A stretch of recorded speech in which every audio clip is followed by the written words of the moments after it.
sallu ala Muhammad. Apabila hati hilang cahaya iman, langkahnya hidup hitam tanpa penerang. Apabila jiwa jauh dari Al-Quran, langkahnya hidup bagai tanpa pedoman. Apabila mulut jauh dari asmanya, langkahnya hidup bagai hilang berkahnya. Apabila dunia telah merantai jiwa, Timbul pertanyaan, bagaimana cara anak berbakti kepada kedua orang tuanya? Maka ada 5. Yang pertama yaitu menghormati dan memuliakannya. Tidak pandang bulu mau kaya, mau miskin orang tua, mau pejabat, mau rakyat, mau ahli ibadah, mau ahli maksiat orang tuanya, bahkan mau muslim atau tidak muslim. Karena Kanjeng Nabi wanti-wanti, dakwatul mazlum mustajabatun walau kafir. Doanya orang yang terdolimi itu diijabah walaupun orangnya yang didolimi itu orang kafir, orang yang tidak beriman. Makanya yang pertama kewajiban anak kepada orang tuanya yaitu menghormati dan memuliakannya. Yang kedua yaitu menaati, menturuti segala perintahnya selagi perintahnya itu ada dalam kebenaran menurut agama Islam. Wah, kalau perintahnya tidak sesuai atau nyelewang, menyimpang dari agama Islam, maka tidak patut dituruti. Kata orang tuanya, nak maling jangan. Atau bentrok antara turut sama orang tuanya sama perintah Allah. Kata orang tuanya suruh maling, kata Allah mah jangan. Maka anak tersebut jangan menuruti orang tuanya, tapi menolak atas perintahnya itu dengan cara lemah lembut. Jadi yang pertama kewajiban anak kepada orang tuanya yaitu berbakti atau menghormati atau memuliakannya tanpa pandang bulu. Yang kedua yaitu menuruti segala perintahnya. Yang ketiga yaitu mendoakannya. Karena doa itu senjatanya orang yang beriman, orang yang Islam. Kita mau di sini orang tua di kampung halaman nyampe doanya. Walaupun sudah meninggal nyampe doanya. Percaya gak nyampe? Percaya? Takut ada yang gak percaya, boleh dicoba duluan.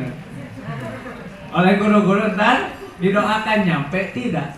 Jadi mending percaya. Karena kan ada yang ngeharamin muludan, tahlilan, ada yang ngeharamin nggak boleh gitu. Karena nggak nyampe. Kata siapa emang sudah nyobain. Mendoakannya, kita selaku anaknya yang dibesarkan, yang dilahirkannya itu harus meminta doa kepada orang tua. Kenapa? Karena doanya orang tua itu kal anbiya'i alal ummati. Doanya para nabi itu seperti doanya terhadap umatnya. Doa orang tua itu seperti doa para nabi kepada umatnya. Apa doa para nabi kepada umatnya? Yaitu cepat diijabahnya. Makanya yang punya masalah di rumah tangga, usaha tidak lancar, rumah tangga agak bunteran, pulang ke orang tua, minta doanya. Jangan malah ke dukun. Kan sekarang banyak ribut sama istri, sama keluarga, usaha tidak lancar, pengen lancar usaha bukan ke orang tuanya, tapi malah ke dukun. Padahal kan doa orang tuanya itu seperti doanya para nabi kepada umatnya, cepat diijabahnya. Nah, jadi yang ketiga yaitu kita harus sering mendoakan orang tua kita. Nah, yang keempat yaitu memenuhi atau menolong orang tua kita. Kita yang selaku anaknya sedang di atas, mempunyai segalanya, kaya teh, orang tuanya di kampungnya tidak punya apa-apa, beri orang kita. Bahkan di rumahnya juga cuman makan teh uce hungkul. Apa uce, tahu uce? Uyah cengek hungkul. Uyah cengek. Itu orang tua kita, kita sebagai anaknya makannya KFC. Tuh. Ricis, setik, ninggalin foto eta gitu. Ngerasain nama belum? Lihat status orang gitu. Ayo kita selaku anaknya makannya enak. Ayo orang tua kita yang di kampung cuma ucek doang, kadang tidak makan dan tidak punya uang ya. Nah, kita selaku anaknya yang mempunyai kelebihan, maka tolonglah orang tua kita. Berilah, jangan harus dipinta dulu. Kita mah harus dipinta dulu. Ketika mamahnya udah SMS mau jauh, sinarian si mama SMS. Nah. Aneh si mama ada SMS mau ngapain? Mau jauh cina minta uang. Kita mah ngasih ke orang tua juga karena dipinta. Tapi orang tua ngasih kepada kita mah tanpa harus dipinta oleh kita. Benar? Yang suka mudik ke Jawa suka bawa apaan? Jadi bagi yang suka mudik, kita dari sini ke Jawa bawa apaan? Pasti bawa mobil kosong. Mobil kosong belakangnya disediain. Ayo pulang dari Jawa, lanting ada, pisang ada, singkong ada, bea segala dibawa. Untungnya yang tanggal-tanggalan dibawa. Tapi orang tua mah sangat bahagia melihat anaknya pulang. Makanya yang punya kampung halaman mah waktunya mudik. Nggak punya ongkos, minjem. Ada kepala sekolah dibayar. Siap. Asal dibayar. Makanya orang yang membahagiakan hati kedua orang tuanya, maka oleh Allah akan bahagia hidupnya, akan berkah hidupnya dan lancar segala rezekinya. Makanya yang mudik pulang teh suka banyak rezekinya, nah, uang dapat, apalagi banyak anak banyak kariweuh, Bu. Benar. Tapi kalau anaknya soleh-soleha semua, wah bahagia. Angger kalau ada di rumah riweuh, Bu. Jadi kita silaturahmi kepada orang tua, membahagiakan kedua orang tua, menolong kepada kedua orang tua kita, maka oleh Allah kita akan ditolong, rezeki kita, kehidupan kita akan lancar dan berkah. Amin ya Allah ya Rabbal alamin. Itu yang keberapa? 4. Langsungin kelima. Yang kelima yaitu apabila orang tua kita sudah wafat, sudah meninggal, maka kita selaku anaknya wajib mengurusi jenazahnya. Walaupun mengurusi jenazah itu hukumnya fardu kifayah, bisa diwakilkan kepada orang lain. Tapi kalau orang tua kita yang meninggalnya ini, maka yang harus mengurusinya anak sendiri. Karena mengurusi jasa orang tua itu salah satu pembaktian terakhir anak terhadap orang tuanya. Bahagia sekali anaknya kita selaku anaknya ketika orang tua meninggal, yang mandiin kita, yang ngebungkus kita, yang nyolatin kita. Awas jangan ada rukuan.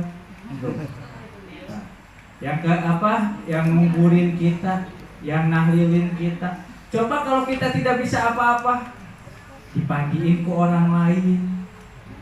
Mending yang mandiinnya bisa, ini yang mandiinnya nggak bisa, bisa dibawa ke setim. Biasa orang tua gitu. Disetim, disabun, disemprot, udah disetim, disemprot lagi. Disabunan, habis disabunan dibersihan, habis dibersihan dikeringin. Dipakum, bisa ada debu-debu. Nah liliangan yang hidung, telinga bisa ada debuan. Langsung dilap, bukan kok anduk, bukan nebo dilap lagi. Beres dilakukan nebo, sudah segala, bukannya dibungkus, bukannya dikuburin, malah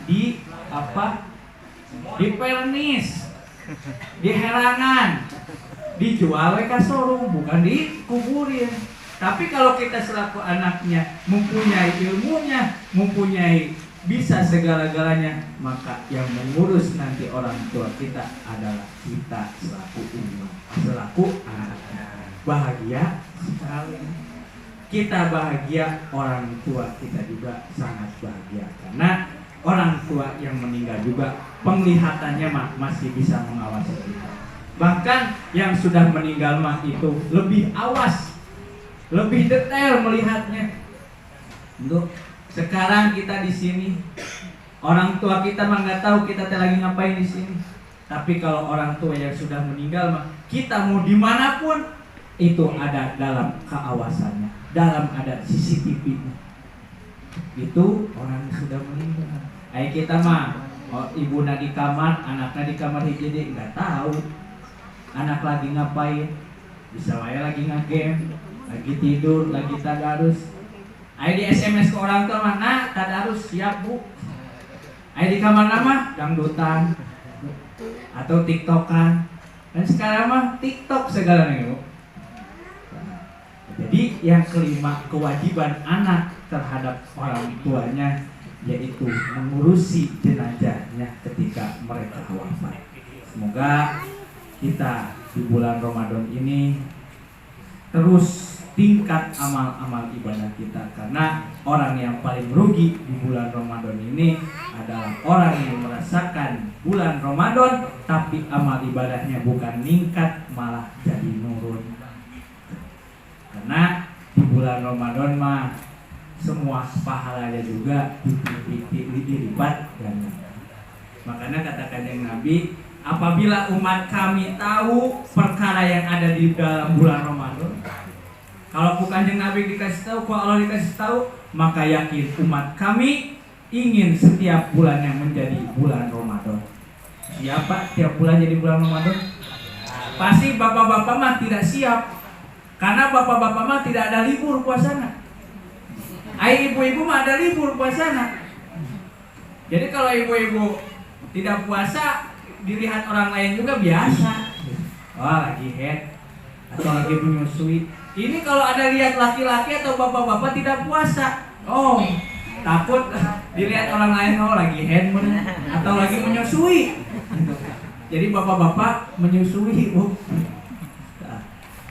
Karena apa? Umat Kanjeng Nabi pengen bulan jadi bulan Ramadan terus, karena di bulan Ramadan segala pahala dilipat gandakan, doa-doa dikabulkan, taat dan tobat diterima oleh Allah Subhanahu wa taala. Makanya di bulan Ramadan sering baca Quran, karena dari per ayat dilipat gandakan. Bahkan bukan per ayat, tapi per huruf. Al-Quran ada berapa ayat? 6.666 ayat. Kata siapa? Nah, kata Pak Haji. Kata Pak Haji, mending kata Pak Haji ya bu. Karena takut disuruh ngitung bu. Itu 6.666 ayat. Apabila kita tamat satu kali, pas Ramadan satu kali, maka 6.666 ayat itu dilipat gandakan oleh Allah. Ada berapa huruf dalam Al-Quran? Lebih itu. Kata Pak Dwi 1 juta lebih. Itu dilipat gandakan oleh Allah, yang 1 juta dilipat gandakan. Makanya kenapa umat Kanjeng Nabi pengen menjadi bulan seperti bulan Ramadan terus? Karena segala pahala itu dilipat gandakan oleh Allah. Semoga kita di bulan Ramadan ini makin ditingkatkan amal ibadah kita dan diberikan panjang umur dan kesehatan dalam melaksanakan bulan puasa. Amin ya Allah ya Rabbal alamin.